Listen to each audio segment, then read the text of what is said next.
This week on our book Babble, we're going to talk about criticisms or annoyances of our book. And I'm reading The Turn of the Screw by Henry James. And my criticism of the book this week, the main things that annoy me are the lack of excitement and how the author doesn't fully explain the relationship between the ghosts, Miss Jessel, and Peter Quint.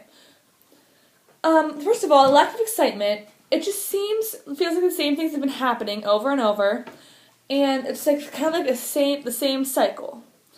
First, they see a ghost, and then the governess creates an idea of the children and their relationship with the ghosts, and then she thinks that she should forget about it and move on.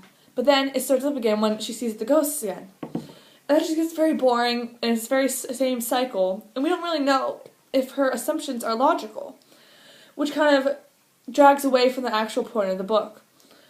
And I think that the plot should get better.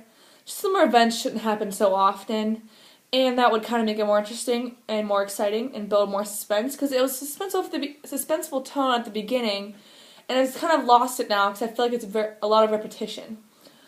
And the second thing that bothers me about the author is he doesn't fully explain the relationship between Peter Quint and Miss Jessel, the two ghosts. And we only know what the governess knows and Mrs. Gross knows. And this couldn't even possibly be true. It seems like a lot of confusion and a more mysterious, and it seems like it's really confusing instead of it should be mysterious. The novel is supposed to be a mysterious novel, but it just seems kind of confusing when we don't know the actual relationship between them. Because if we knew what their actual relationship was, it might help us figure out what their connection with the children is. Because we don't really know if they had an affair or not.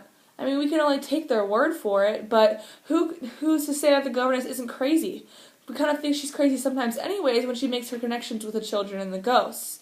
So who knows, she just might not be crazy about the ghosts themselves. And this kind of draws away from this confusion also kind of adds to the psychological theme, if you want to take it that way, but it's kind of an annoyance or criticism of mine.